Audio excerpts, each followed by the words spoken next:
Siamo allo stadio dei campioni del Legia Varsavia, qui nella capitale polacca. Siamo arrivati stamattina per fare il tour dello stadio e poi domani saremo qui per la partita, il match della settimana del Legia Varsavia, campione di Polonia. Stadio tra l'altro soprannominato Pepsi Cola, come potete ben vedere, insomma.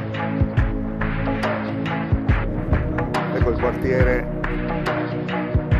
che sta un po' al di fuori dalla zona centrale della città, circa 5 km dalla zona della stazione, una zona sportiva. E come ho detto prima, laggiù in fondo, vedete, vicino a quel grande palazzo dello sport, stanno girando una scena di un film che prima tra l'altro abbiamo anche ripreso. Adesso ci porteremo all'interno di questo stadio per documentare un po' e vedere come è fatto l'interno di questo impianto sportivo dei campioni del Legia Varsavia.